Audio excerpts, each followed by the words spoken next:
गर्मियों में कच्ची कैरी आ जाए तो हर घर में आम की लौंजी तो ज़रूर बनती है। जब भी कोई सब्ज़ी समझ ना आए या कुछ तला भुना खाने का मन ना हो तो इस खट्टी मीठी आम की लौंजी को ज़रूर बनाएं। तो कच्ची कैरी की लौंजी बनाने के लिए सबसे पहले कच्चे आम लेंगे। फ्रेश कच्चे आम हैं जिन्हें अच्छे से वॉश कर लिया है मैंने। वेट में मेजर करेंगे तो ये आधा किलो हैं। इन सबको पील कर लेंगे। बहुत ही सॉफ्ट आम है, बहुत इजी पील हो रहा है।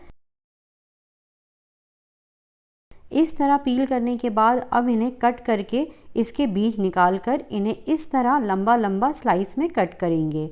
आप चाहें तो स्क्वायर में भी कट कर सकते हैं। तो इस तरह कट करके तैयार कर लिया है मैंने। अब एक पैन या कढ़ाई लेंगे, इसमें डालेंगे 2 से 3 टेबलस्पून ऑयल। जब ऑयल हल्का गर्म हो जाए तो इसमें डालेंगे हाफ टी स्पून ज़ीरा, 1.5 टीस्पून सौंफ, हाफ टी स्पून सरसों, हाफ टी स्पून मेथी दाना, हाफ टी स्पून कलौंजी और 1/4 टीस्पून हींग। हल्का 10 सेकंड सौटे करेंगे और डालेंगे कटे हुए आम के स्लाइसेस। मिक्स करेंगे लो मीडियम फ्लेम पर ही 1 मिनट। और अब डालेंगे हाफ टी स्पून नमक या फिर टेस्ट अकॉर्डिंग, 2 टीस्पून कश्मीरी लाल मिर्च, इससे कलर बहुत अच्छा आएगा।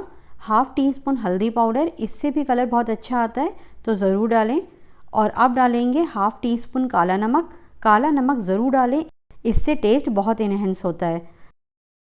हाफ टी स्पून गरम मसाला और half tea spoon chaat masala.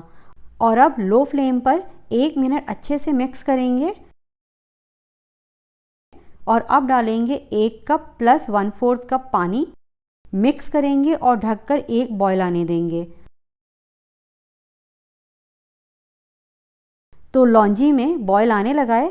अब फ्लेम लो करेंगे और लो फ्लेम पर ढककर ही 2 से 3 मिनट पकाएंगे। तो 2 से 3 मिनट में ही कच्ची कैरी पक जाती है। ये देखिए बिल्कुल सॉफ्ट हो गई है। तो अब डालेंगे 250 ग्राम गुड़, यानी 1 कप फुल भरकर। कप से मेजर करेंगे तो ये 1 कप फुल भरकर है। गुड़ को बारीक चॉप करके डालेंगे तो मेल्ट होने में कम टाइम लगेगा। अच्छा, गुड़ की क्वांटिटी आप थोड़ी कम भी डाल सकते हैं। मीन्स अगर आपकी कैरी मीठी है तो 3/4 कप तक भी गुड़ काफ़ी है। अदरवाइज़ 1 कप फुल भरकर भी डाल सकते हैं। पहले आप 3/4 कप गुड़ डालें, टेस्ट करें, फिर ज़रूरत हो तो और गुड़ डाल सकते हैं। तो गुड़ मेल्ट हो गया है। बस अब 7 से 8 मिनट मीडियम फ्लेम पर पकाएंगे। तो ये देखिए ये हल्का थिक हो गया है। तो अब आप इसकी कंसिस्टेंसी देख सकते हैं। इस पॉइंट पर गैस ऑफ कर देंगे, क्योंकि रखकर मीन्स ठंडा होने पर ये थिक भी हो जाएगा। जब ये ठंडा हो जाएगा तो मैं इसकी रिज़ल्ट आपको दिखाऊंगी। तो अभी इसे ठंडा होने देते हैं। तो लौंजी ठंडी हो गई है, मीन्स नॉर्मल टेम्परेचर पर आ गई है। तो अब आप इसका टेक्सचर देख सकते हैं। 2 से 3 घंटे में ये और भी थिक हो जाएगी। तो हमारी खट्टी मीठी लौंजी बनकर तैयार है। इसे आप 15 से 20 दिन या 1 महीने तक भी फ्रिज में स्टोर करके कंज्यूम कर सकते हैं। तो ट्राई करें आप भी इस खट्टी मीठी लौंजी को। और हम मिलते हैं नेक्स्ट वीडियो में एक और नई रेसिपी के साथ। तब तक आप इसे बनाएं और एंजॉय करें।